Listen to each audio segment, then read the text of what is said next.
You want to know what the Pacers are? They are poised. They are relentless. They are confident. They communicate. Everything you do, right? You heard their coach say, whatever happens tonight, it's going to be in the details. And when we see the details, we see things like at the end of that game where Indiana's talking, they're communicating, everybody's moving around, everybody's using signals, everybody knows what's going on at all times. With the Knicks, it looks like they're just doing what they've done all season long, and that is fly by the seat of their pants. Everything is on a whim.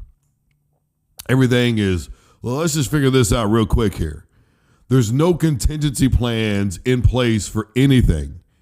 And the Pacers have all of those things together. Eventually, living on the edge catches up to you because there's somebody out there that, quite frankly, they just don't put up with it.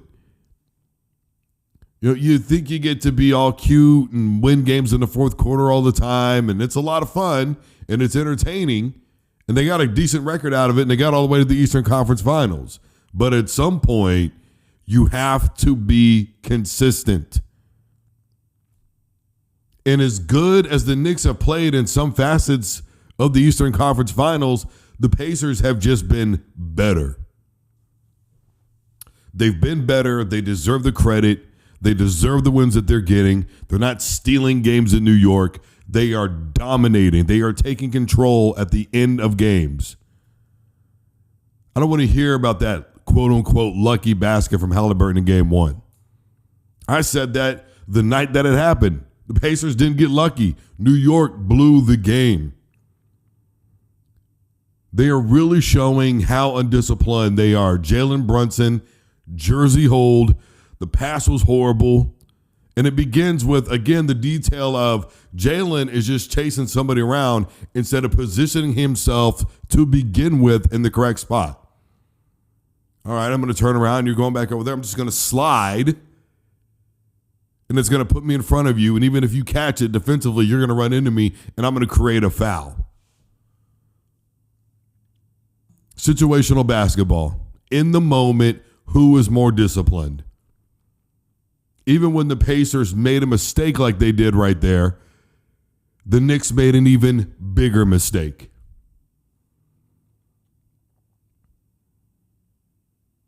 It's in the details. The Pacers are just better in these aspects of the game. Then you have the experience. Pascal.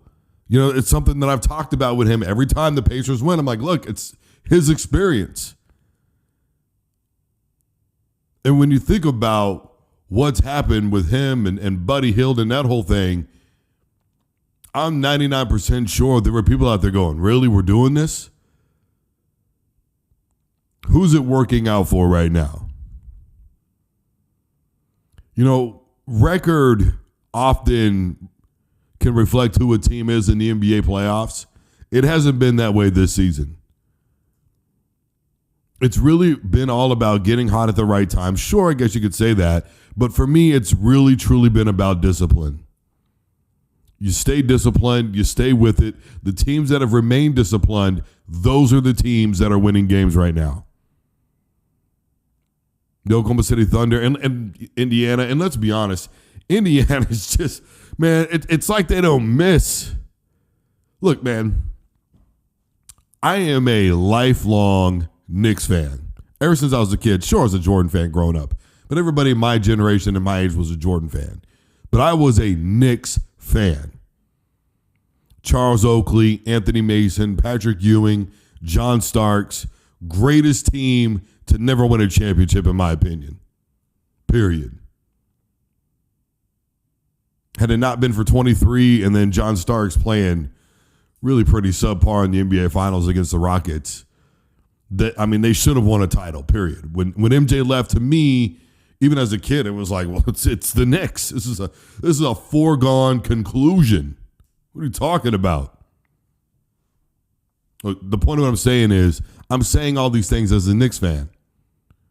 There's no bias here. Look, if they played great, I'd say they played great. They played good. They just didn't play great. Indiana played great.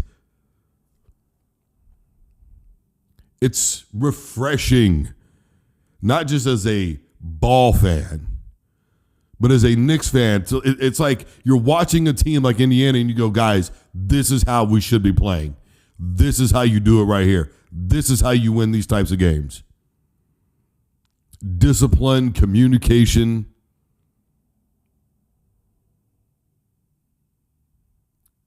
They just know each other so well. And everybody's dialed in. They don't ever celebrate like, they just won. They wait until they win. Then they celebrate.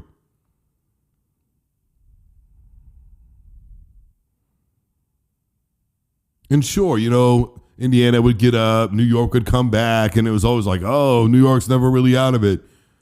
I just watched that game, and I just felt like they're not actually in this game. When you're constantly playing from behind like that, you're not doing as good as you think when you make the game close again. It's really symptomatic more of you're playing poor, undisciplined basketball. All of a sudden, you get disciplined. You start playing the way that they should, and then you lax again. To me, that is the appropriate way to define the New York Knicks right now. I don't think there's any other way to say it. All right, really quick here. Apparently, I need to clarify something. And I'm going to be fairly short in this delivery because there's really not a lot to say about this. Darrell Doucette popped off last year when this entire thing initially started with the flag football and NFL guys potentially being able to do it. The league just voted on it. So NFL guys can now compete in Olympic flag football. And Darrell Doucette popped off and he said, look, I feel like I'm better than Patrick Mahomes because of my IQ of the game. And then he had to go back and say, guys, look, I said flag football. I didn't say I'm better than Mahomes. I didn't say I'm smarter than Mahomes, especially after Mahomes used the 50 Cent. What did he say F me for, right? So you had Darrell Doucette not really retracting, I should say, or backing off or any of that. In fact, this year he's doubled down on it. But he was just like, look, I'm just saying when it comes to flag football. And he's also said that he thinks it's disrespectful to other guys, the NFL guys just think that they could show up. Well, here's the thing, Broham. Number one, I am fully aware that what he meant is flag football. It's in my comment section. It's in everybody else's comment section. There's some guy going, look, from his perspective, I get it. Or he's talking about flag football, man. Lighten up. If anybody thinks that Patrick Mahomes or Lamar Jackson or any of these other guys, Josh Allen, can adjust to the flag football game, then, man, I got a wonderful beachfront property that I would love to sell you that's in Nebraska. It is especially warm in the month of February. Great property. You're going to love it. Next, let's be clear. If Doucette could be in the NFL, he would be in the league. But he's not in the league. He's in flag football. And why is he in flag football? Because he's not good enough to be in the NFL. Whether it's intangibles, physical skill sets, the IQ of the game, whatever it is, he's not up to snuff. And that's all there is to that. Finally, I'm trying to be nice about this.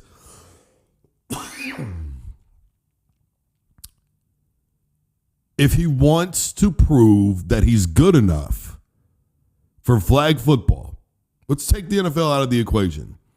If he wants to prove that he's good enough in flag football, that he's got the higher IQ for flag football, they're going to have tryouts. If he could beat out Mahomes, then he can beat out Mahomes. If he could beat out Lamar, he could beat out Lamar. If he could beat out Allen, Russell Wilson, who the hell ever, then he could beat him out. To me, when I hear Darrell Doucette talk right now, What I hear is somebody who's rightfully so, partially offended by what's going on, but he's also very scared of losing his position. Because as we know, Olympians do not get paid. Everything that they do is predicated upon sponsorship. And if he's not on an Olympic team, he doesn't have sponsorship, which means he doesn't have his money coming in. He's literally lost his way of life. But let's be clear. If it's possible, a dream team is what they are going to use. And it's really not that complicated. And I understand where Doucette is coming from. But at the end of the day, if Mahomes is better, then he's better. And there's nothing anybody can do about it. Just because an NFL guy says, I'm going out and I'm going to play, it doesn't mean that they're going to get selected. There's still a process to all of this. And if Doucette wants to prove that he's better, then he's going to have to just go out and do it. He should feel that he's better. Fine. As an athlete, have that competitive drive. But now you're going to have to put your money where your mouth is, which is going to be a lot more complicated. And even then, let's be clear. If they go, well, who can I have? Doucette or the already multiple time Super Bowl champion and league MVP of the NFL, Patrick Mahomes, who automatically am I going to pick? No disrespect, kid, but I'm taking the guy that I've seen over and over and over again do way more than what a lot of people said he was going to do when he was in college, and that includes me. It wasn't until I saw him in the preseason I thought, whoa, Alex Smith is screwed. He's going to have to win a Super Bowl or that's it. And even then, I don't know if he'd have been able to keep his job. Then I saw the game against Denver, and even though it was a pretty much meaningless football game, I was like, boy, well, the league is in trouble. And everybody saw it and everybody knew it. It was a simultaneous gasp that everybody took when they saw Mahomes on a professional football field. You damn right, the league was on notice.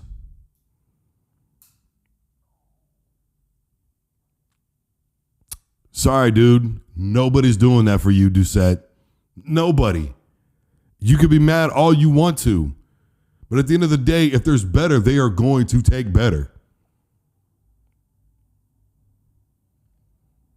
Don't front like if you weren't in that position, you wouldn't do the exact same thing.